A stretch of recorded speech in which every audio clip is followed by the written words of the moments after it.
দেখেন দর্শক, আজকের পরিস্থিতিটা যদি একটু দেখাই, রাস্তার কি ভয়াবহ। একটা পার্কিংও খালি নেই। ডানে গেলে ডানে বাজে, বামে গেলে বামে সমস্যা, সমস্যার কোনো শেষ নেই। মনে হয় যেন গাড়ির সাথে আরেকটা গাড়ি লেগে যাবে একটা ভাব। এইমাত্র গাড়িটা পার্কিং করার সময় পুরো ভয় পেয়ে গেছি। গাড়িটা পার্কিং করার সময় বিকট একটা শব্দ হয়, কোনো একটা কিছু ভাঙ্গার। পরে গাড়ি থেকে নামার পরে দেখি যে এখানে কিছু গ্লাস ভাঙ্গার মতো আছে।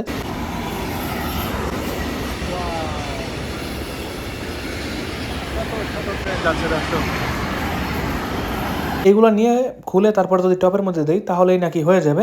এই মাটিগুলো একদম রেডি করে, এটার মধ্যে সার, ঔষধ, যত রকমের জিনিস আছে, মানে একটা গাছ হওয়ানোর জন্য যত রকমের জিনিস প্রয়োজন সব কিছুই এগুলোর মধ্যে দেওয়া আছে। এখানে আসার পর তো হাজারো রকমের টপ আছে, কোনগুলো আমরা নিব এইটাই এখন পর্যন্ত বুঝে উঠতে পারলাম না। আমুরে পরে বলছিলাম যে চারকোনা টাইপের এইগুলো নি। সিরামটা শুধুমাত্র চুল পরা বন্ধ করবে না, ছোট চুলকে বড় করবে, নতুন করে চুল গজাবে এবং চুলের গোড়া শক্ত করবে। এটা হচ্ছে এই সিরামের সবচেয়ে মূল একটা বিষয়। এই কারণে এই সিরামটার দামটা একটু বেশি। আসসালামু আলাইকুম সবাইকে, আমি শেখ নিলয়। কেমন আছেন সবাই? আশা করছি সবাই খুব ভালো আছেন। আল্লাহর রহমতে আমি অনেক ভালো আছি। আজকে দুপুরবেলা হঠাৎ করে দেখি যে বাইরা মানুষ চিল্লাচিল্লি করতেছে। ব্যাপারটা কি, এই সময় তো চিল্লাচিল্লি করার কথা না, মানুষ মানে মিছিলের মতো করতেছে। এরপর জানালাটা খুললাম, জানালা খোলার পরে দেখি যে এরকম করে পতাকা নিয়ে উপরে নিচ করতেছে, মানে পতাকা উড়াইতেছে আর কি। এরপর মাঠের মধ্যে দেখি অনেক মানুষ দৌড়াদৌড়ি করতেছে, যদিও একটু আগে দেখছিলাম, এখন আর দেখতেছি না। এখন ফুটবল খেলার প্রস্তুতি শুরু হইতেছে আর কি। কিছুক্ষণের মধ্যেই এই ম্যাচটা শুরু হইবে। যদিও আমি জানি না যে কাদের সাথে কার খেলা হইতেছে। প্রত্যেক রবিবারই বলা যায়, মানে এই রবিবার হয়েছে, পরে একটা রবিবার হয় না, আবার রবিবার হয়, প্রত্যেক দিনই বলা যায়। এত পরিমাণে মানুষ হয় এই খেলার দিন, মানে যদি আপনি ঘুমে থাকেন আপনাকে ঘুম দিয়ে তারা জাগিয়েই ছাড়বে। আমি যেহেতু এই ধরনের ফুটবল খেলাগুলো পছন্দ করি না, যার কারণে আমার এই জিনিসটা একটু বিরক্তিকর লাগে। একমাত্র বিশ্বকাপ খেলাটা একটু পছন্দ করি, আর এমনিতে যে ধরনের খেলাগুলো হয় আশেপাশে এই ধরনের খেলাগুলো খুব একটা বেশি ভালো লাগে না। তবে এই এলাকার মানুষ সবচেয়ে বেশি এই খেলাগুলো দেখার জন্য অপেক্ষায় থাকে। এই টিকিটের দাম মনে হয় 10 থেকে 12 ইউরো করে, আমি ঠিক জানি না টিকিটের দাম কত করে, তবে কয়েকবার করে লেখা দেখছিলাম, ঠিক মনেও নেই ভালো। 10-12 ইউরোর মধ্যে মনে হয় এক একজনের টিকিট খরচ, যা বাংলাদেশ টাকায় প্রায় 2000 টাকার মতো দাম আসতে পারে। যাই হোক দর্শক, আমরা সবাই বের হয়ে গেলাম। আমরা এখন যাচ্ছি ইতালির মাউরিস নামের একটা মার্কেটে। ওইখানে যাওয়ার পরে আমু বাসায় মরিচ গাছ লাগাইবে। ওই মরিচ গাছ লাগানোর জন্য একটা টপ লাগবে এবং কিছু মাটি, সার, এই ধরনের জিনিসপত্র লাগবে। আমাদের বাসা থেকে খুব একটা দূরে না ওই মার্কেটটা, তবে কয়েকটা রাস্তা অতিক্রম করে আমাদেরকে যেতে হবে। আর আজকে যেহেতু খেলার দিন, এই খেলার দিনে রাস্তাগুলো একটু বেশি ঘুরতে হবে, কারণ সব রাস্তা আসলে খোলা থাকে না। আজকে যদি এই এলাকায় 20টা রাস্তা থাকে, এই 20টা রাস্তার মধ্যে 15টা রাস্তায় আটকানো থাকে, 2 সাইডের রাস্তা খোলা থাকে শুধুমাত্র মানুষের যাতায়াতের জন্য। আর নয়তো ওই ধরনের রাস্তাগুলো বন্ধ করে দিত। এই দেখেন, বের হওয়ার সাথে সাথে কিন্তু সমস্যা শুরু। আমি চাইলে সামনে যে ডাইনে একটা রাস্তা আছে ওই রাস্তাটা দিয়ে বের হতে পারতাম, কিন্তু সামনে যে ডানের রাস্তাটা যে যাবো ওই রাস্তাটা কিন্তু বন্ধ। এই কারণে আমাকে গাড়ি ব্যাক দিয়ে তারপর গাড়িটাকে ঘুরিয়ে আমাকে পিছনে মানে ইউটার্ন নিয়ে তারপরে আসলে যেতে হবে। এইটা একটা বড় সমস্যা। দেখেন দর্শক, আজকের পরিস্থিতিটা যদি একটু দেখাই, রাস্তার কি ভয়াবহ। একটা পার্কিংও খালি নেই। ডানে গেলে ডানে বাজে, বামে গেলে বামে সমস্যা, সমস্যার কোনো শেষ নেই। মনে হয় যেন গাড়ির সাথে আরেকটা গাড়ি লেগে যাবে একটা ভাব। এখন আমি যাব ডানে, দেখেন ডানের অবস্থাটা কেমন হয়। রাস্তায় মানুষ যদি পারতো একটা গাড়ির উপরে আর একটা গাড়ি রেখে দিত। আজকে এত পরিমাণে মানুষ এই রাস্তা হয়েছে। এই দেখেন রাস্তার মধ্যে গাড়ি রেখে গেছে। এই রাস্তাটা দিয়ে কিন্তু একদিকে যাবে কাইন্ডা, ঠিক এরকম না, বিপরীত দিক দিয়েও কিন্তু গাড়ি আমার এদিকে আসবে, কিন্তু একটা গাড়ি যেতেই তো সোজা অনেক সমস্যা হইতেছে। যদি কোনো কারণে সামনে দিয়ে একটা গাড়ি আমার দিকে আসে তাহলে সমস্যাটা যে কোন দিকে যাবে এটা আল্লাহ ভালো জানে। যাই হোক, কোনো গাড়ি আসেনি, ভাগ্যটা অনেক ভালো ছিল, কোনো সমস্যাও আমাকে পড়তে হয়নি। এবার সোজা যে আমি বামের রাস্তাটায় ঢুকবো, দেখা যাক ওই দিকের রাস্তাটা খোলা আছে কিনা। আশা করবো যে খোলা আছে, কারণ আগে পরেও দেখছিলাম এই রাস্তাটা খোলাই থাকে। আস্তে করে ঘুরিয়ে দেই, বাহ, এই রাস্তাটাও খোলা পেয়ে গেলাম। এই রাস্তার মধ্যে দিয়েও আশা করবো যে কোনো গাড়ি আমার এদিকে আসবে না, কারণ এই রাস্তাটাও দুইমুখী রাস্তা, একদিকে যাবে একদিকে আসবে। এবার আমি সামনের দিকে যাব খুব ধীরে সুস্থে, কোনো তাড়াহুড়া করা যাবে না। এই যে দেখেন আরেকটা গাড়ি কিন্তু একটুর জন্য ভিতরে ঢুকলো না। অনেক সময় দেখা যায় ওরা খেলার জন্য এত পরিমাণে পাগল হয়ে যায়, মানে রাস্তার কোন দিক দিয়ে কোন দিকে যাবে ওরা নিজেরাই ঠিকঠাকভাবে বুঝে উঠতে পারে না। এরপরে তো আমার মতো যে সাধারণ পাবলিকগুলো আছে, এই পাবলিকের তো ভোগান্তিতে পড়তে হয়, কারণ আমি খেলা পছন্দ করি না, সে খেলা পছন্দ করে দিয়েছে আমার গাড়ির লাগে লাগাইয়া, এরপর তো আমার রাস্তার মধ্যে আটকা থাকতে হবে। আর এই সব দেশের নিয়ম অনুযায়ী যদি রাস্তায় কোনো মানুষ আটকা থাকে, এই পুলিশ আসবে, অ্যাম্বুলেন্স আসবে, আরো কত রকমের যে কত কাহিনী হয়, ওই কাহিনীগুলো বলতে গেলে ভিডিও অনেক বড় হয়ে যাবে। অত কিছু দরকার নেই। সবসময় নিজে সাবধান থাকবো, অন্যকে সাবধান রাখার চেষ্টা করবো। যদি অন্য মানুষ যদি সাবধান না থাকে তাহলে তাকে সাবধান রাখা খুব কষ্ট হয়ে যায়। যাই হোক দর্শক, আমি এই ধরনের কথাগুলো বাদ দিয়ে এবার আমি সামনের দিকে যাই। বাবা কিন্তু আজকে বাংলাদেশ থেকে ইতালিতে আসতেছে। বাবার ফ্লাইট অলরেডি ঢাকা থেকে রোমের উদ্দেশ্যে কিন্তু রওনা করে দিছে। আর কিছুক্ষণের মধ্যেই কিন্তু বাবা ইতালির রাজধানী রোমে চলে আসবে। আর আমার মনে হয় রাত 9টা কি 9:30টার দিক দিয়ে আরেকবার বের হওয়া লাগতে পারে। বের হওয়া তো অবশ্যই লাগবে। ঠিক কখন বের হওয়া লাগবে এই টাইমটা আমি বলতে পারবো না, কারণ বাবাও যদি ইতালির রাজধানী রোম থেকে যদি 5টার বাসে চড়ে তাহলে 3-4 ঘন্টা পরে অর্থাৎ 6টা 9টার দিক মনে হয় আমার স্টেশনে থাকা লাগতে পারে। আর যদি ওই 5টার বাস ফেল করে আর যদি 9টার বাসে চড়ে তাহলে গভীর রাতে কিন্তু আমার এই বাস স্টেশনে থাকা লাগবে। দেখা যাক যে কোন সময় বাবা আসে আর কখন আমি স্টেশনে যাই, চেষ্টা করবো কোনো একটা ভিডিওতে বলার বা দেখানোর। সবচেয়ে ভালো একটা বিষয় হলো এবার বাবা বাংলাদেশে গেছেও বাংলাদেশ বিমানে এবং বাংলাদেশ থেকে ইতালিতে আসবেও কিন্তু বাংলাদেশ বিমানে। এতে হয় কি, মধ্যে ওই দেশগুলোতে নামার দরকার নেই, ট্রানজিটের কোনো ভয় নেই যে ট্রানজিটে নামলাম ওইখানে 4-5 ঘন্টা আমাকে ট্রানজিটে থাকতে হবে এবং ট্রানজিটে নামার পরে নেক্সট যে বিমানটা ছাড়বে ওই বিমানটা যে ফেল হবে এরকম কোনো চিন্তা নেই। কারণ অনেক মানুষ আছে ট্রানজিটে গেলে দেখা যায় কোনো একটা ভুলের কারণে ওই বিমানটা চলে গেল, এরপরে নেক্সট বিমানে ওঠার জন্য কিন্তু অনেক পদক্ষেপ নিতে হয়, নতুন করে আবার টিকিট কাটা লাগতে পারে, এরপরে আবার এয়ারপোর্টে যে পুলিশ থেকে তাদের কাছে কথা বলা লাগে যে আমি বিমান ফেল করছি, আমাকে পরবর্তী বিমানে উঠিয়ে দাও, আরো অনেক রকমের ঝামেলা। আর এই বাংলাদেশ বিমান ব্যবহার করলে আর কোনো রকমের টেনশন নাই, একবার শুধু বিমানে উঠলেই হইলো, ওঠার পর একটু খাবার হালকা একটু ঘুম, তারপর আবার একটু খাবার হালকা একটু ঘুম এবং আকাশ থেকে নিচের কিছু দৃশ্য, এই ধরনের দৃশ্য দেখতে দেখতেই 8 থেকে 10 ঘন্টা সময় চলে যায়, এরপরে কিন্তু যাত্রা একেবারে শেষ। এই কারণে নেট করছি নেক্সট টাইমে তো যতবারই আমি বাংলাদেশে যাব প্রত্যেকবার আমি এই বাংলাদেশ বিমানে চড়েই আমি আমার দেশে যাব।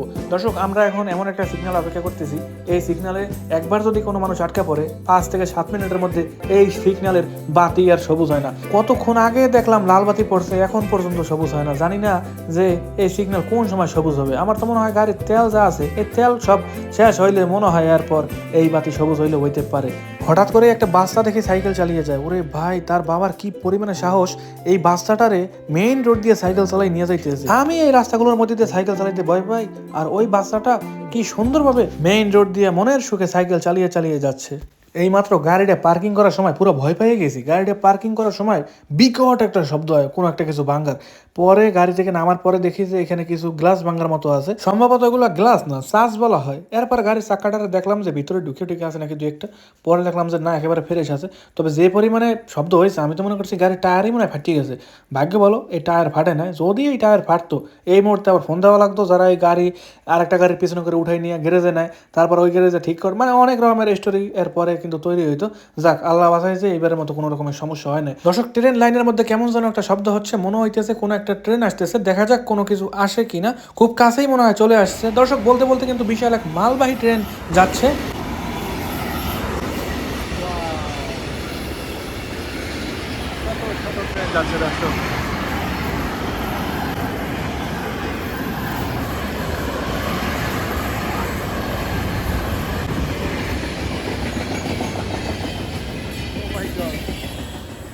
আমরা এখানে গাড়ি পার্কিং করে প্রায় 10 থেকে 15 মিনিটের মতো সময় কাটিয়ে দিছি।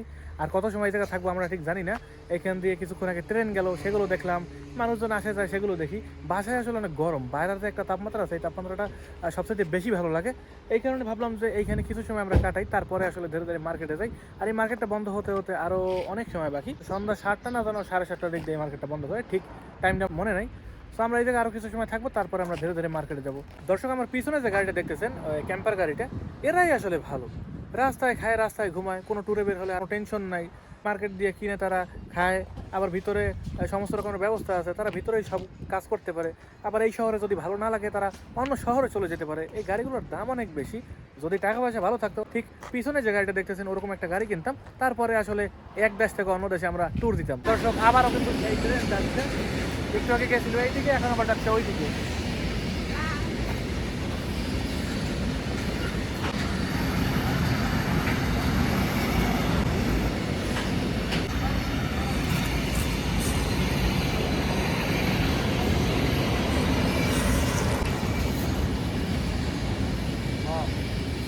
শেষ ট্রেন।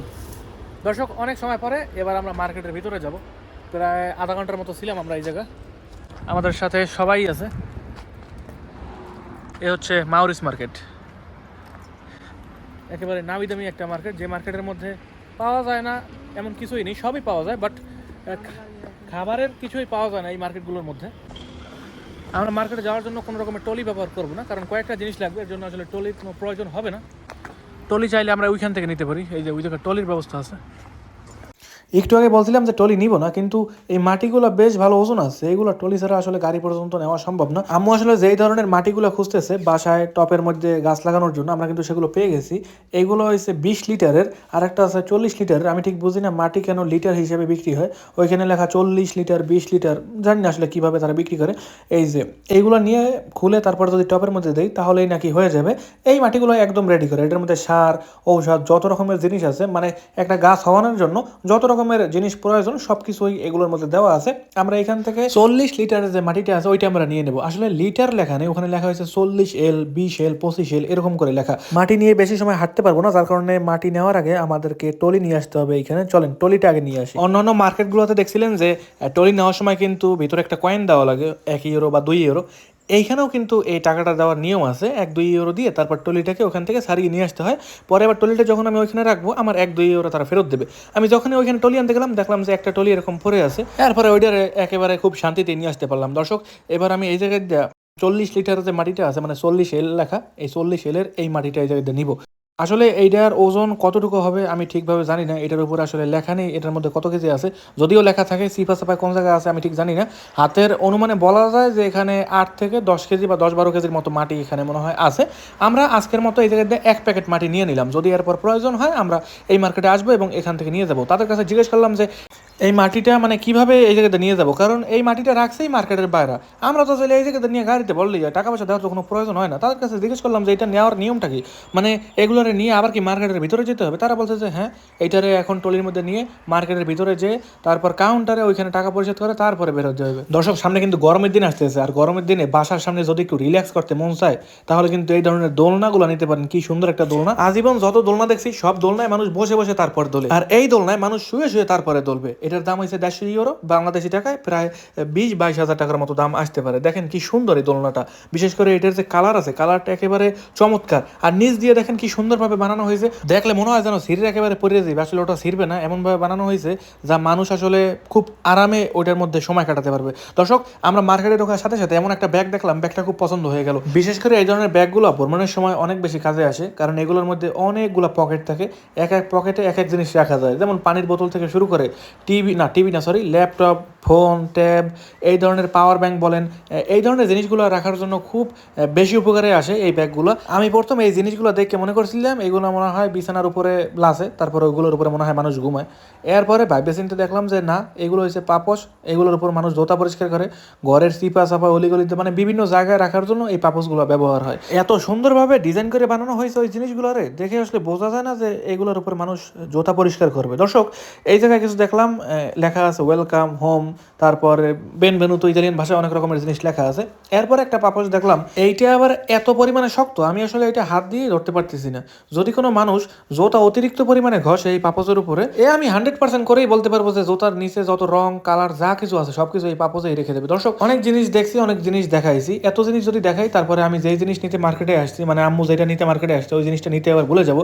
আমরা মার্কেটে নিতে আসছি এই যে এই টপগুলো, এরকম একটা টপ অনেকদিন ধরে আম্মু খুঁজতেছে, যদিও আর একটা মার্কেটে আমি খোঁজ দিলাম, ওই মার্কেটে পাইছি, কিন্তু আম্মু বলতেছে যে ওর সাইজেও একটু ভালো কোয়ালিটি বা মাঝারি একটা সাইজের টপ আম্মু চাচ্ছে। এই কারণে আমরা চলে আসলাম এই মার্কেটে, যে এই মার্কেটে গেলে আমরা আশা করবো যে যেই সাইজ বা যেই টপগুলো আমরা খুঁজতেছি এগুলো আমরা পাবো। এখানে আসার পর তো হাজারো রকমের টপ আছে, কোনগুলো আমরা নিব এইটাই এখন পর্যন্ত বুঝে উঠতে পারলাম না। আম্মুরে পরে বলছিলাম যে চারকোনা টাইপের এইগুলো নিতে পারো, যেহেতু বারান্দায় লাগাবা। আম্মু বলছে যে বারান্দায় এত বড় একটা জিনিস রাখলে পরে হাঁটতে চলতে কষ্ট হইতে পারে। আমরা বললাম ঠিক আছে, তাহলে গোলের মধ্যেই একটা দেখো।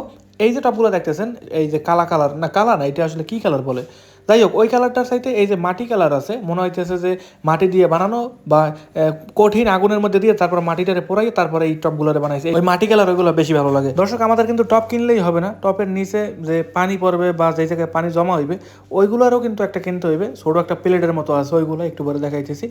এই যে টপগুলো আছে এগুলোর সাইজ একেবারেই ছোট, দাম হয়েছে 1 ইউরো 70 সেন্ট করে, দাম খুব একটা এগুলোর বেশি না, 200-250 টাকার মধ্যে এক একটা টপ পাওয়া যায়। যদিও আমাদের দেশে হইলে এত দাম হইতো না এই টপগুলোর। আর ইতালিয়ানরা এত পরিমাণে এই টপগুলোরে কেনে, এই গলির মধ্যে আমরা আসলে ঢুকতেই পারি না, একটু পরপর মানুষ আসে, একটু পরপর মানুষ বিশাল বিশাল টপ নিয়ে যায়। এই দেখেন উপরে কি পরিমাণে এই টপের কালেকশন। ওরা বাসা বাড়িতে বিভিন্ন রকমের জঙ্গল টাইপের গাছপালা লাগাই রাখে, এমন এমন গাছ লাগায় যেগুলোতে জীবনে কোনো ফলও দেয় না, কোনো ফুলও দেয় না, দেখতেও খুব একটা বেশি ভালো দেখা যায় না, ওই ধরনের টপগুলো ওরা লাগায়। এই যে দর্শক, আমাদেরকে এরকম একটা প্লেট কিনতে হবে কিন্তু অবশ্যই, আর নয়তো টপের মধ্যে পানি দেওয়ার সাথে সাথে সব পানি নিচে পড়ে যাওয়ার একটা রিস্ক থেকেই যাবে। দর্শক, এরপর আমরা এই জায়গায় একটা কালো কালার নিয়েছি আর একটা মাটি কালার নিয়েছি। যদিও কালো কালারের এই টপটা খুব একটা বেশি পছন্দ না, কিন্তু মাটি কালারের ওইটার মধ্যে আমরা এই সাইজটা পাইনি, যার কারণে কালো একটা নিয়েছি। দর্শক, যারা মাথার চুল পড়া নিয়ে সমস্যায় ভুগতেছেন, মানে মাথার চুল খালি পড়ে যায় পড়ে যায় পড়ে যায়, যদিও এটা কোনো বিজ্ঞাপন ভিডিও না, আজকে এই জায়গা থেকে আমার জন্য একটা এই চুল পড়ার সিরাম নিছি। আর এই সিরামটা একেবারে নামি দামি একটা সিরাম, পেন্টিন কোম্পানির একটা সিরাম। এরা দাবি করে যে এই সিরামটা যদি টানা 8 সপ্তাহ ব্যবহার করা হয় তাহলেই নাকি ফলাফল আসবে। আম্মু অনেকদিন ধরে এই চুল পড়া সমস্যা নিয়ে ভুগতেছে, এই কারণে আম্মুর জন্য আজকে এই সিরামটা নিব। এই সিরামটার দাম হয়েছে প্রায় 14 ইউরো, যা বাংলাদেশি টাকা বলতে গেলে 2000 টাকার মতো দাম আসে, বা 2000 টাকার একটু বেশি।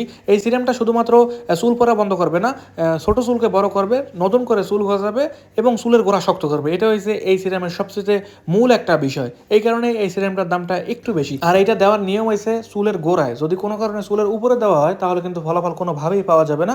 আর এটা দেওয়ার পর কোনোভাবে চুল ধোয়া যাবে না, আরও অনেক রকমের নিয়ম। যদি এই ধরনের সিরামগুলো কেউ নিতে চান তাহলে ভালো করে বুঝে শুনে নেবেন, কারণ এরকম দেখতে অনেক রকমের সিরাম কিন্তু এখানে আছে। আপনার ত্বকের সাথে কোনটা যায়, মাথার সাথে কোনটা যায়, কোনগুলো দিতে পারবেন না পারবেন, উপরে ভিটামিন বা অনেক রকমের জিনিস লেখা আছে, এগুলো পরে তারপর যদি নেন আশা করবো যে খুব ভালো একটা ফলাফল পাবেন। আমরা অনেক সময় পর মার্কেট দিয়ে এবার বেরিয়ে গেলাম। মার্কেট দিয়ে বের হওয়ার সাথে সাথেই ছোটো ভাই এই যে ট্রলিটা আছে, এই ট্রলিটারে মনে হয় নিজের গাড়ি বানাই ফেলাইছে। একবার করে ট্রলিটারে ধাক্কা দেয়, আবার ট্রলির পিছনে উঠে দাঁড়িয়ে থাকে, আরেকবার ধাক্কা দেয়, আবার ট্রলির পিছনে উঠে দাঁড়িয়ে থাকে। আমি ছোটো ভাই বললাম একা একা এই জিনিসটা করতে চাইও না, কারণ এই পার্কিংয়ে অনেক গাড়ি রাখা আছে, হঠাৎ করে গাড়ির কোনো একটা কোনায় যদি লাগাই দাও তারপর কিন্তু সমস্যা হতে পারে। এরপর সরবেই পরে আমি একটু ধরলাম, একটু টান দিলাম, দেখেন ওই পিছনে উঠে দাঁড়িয়ে রয়েছে। এই জিনিসটা করা যদিও ঠিক না, কিন্তু তারপরেও 2-1 মিনিট করলে খুব একটা বেশি সমস্যা হবে না। আর যাতে পড়ে না যায় আমি খুব শক্তভাবেই ধরে রাখছি। ওই যে দেখেন দূরে চলে যেতে আছে, এই আবার দৌড় দিয়ে যাই ধরলাম। দর্শক, বাসায় যাওয়ার আগে আমরা যেই সিরামটা কিনছিলাম এই মার্কেট দিয়ে, এটাকে একটু খুলে দেখি। এই সিরামটা শুধুমাত্র মেয়েদের জন্য না, এটা চাইলে ছেলেরাও দিতে পারবে। আর এটা অনেক পরিমাণে ভারী, পুরোটা কাঁচ দিয়ে বানানো হয়েছে, আর ভিতরে কিছু নাই, ভিতরে কয়েকটা মেনু টেনু আছে, ওইগুলো চাইলে পরে নেওয়া যায়। আমরা মার্কেটের ভিতরে থাকতেই এইগুলো পড়ছি, এত পরিমাণে ঘ্রাণ, মন চাইতেছে বোতলটারে খুললে তারপর আসলে সব খাইয়ে ফেলাই। মিষ্টি মিষ্টি একটা ঘ্রাণ আসে। কিভাবে দিতে হবে এই নিয়মটা একেবারে উপরে খুব সুন্দরভাবে ছবিতে আঁকা আছে। এই ছিল আমার আজকের ভিডিও। দেখা হবে পরবর্তী কোনো নতুন ভিডিওতে। ভালো থাকবেন, সুস্থ থাকবেন, নিজের খেয়াল রাখবেন। বাই বাই সবাইকে।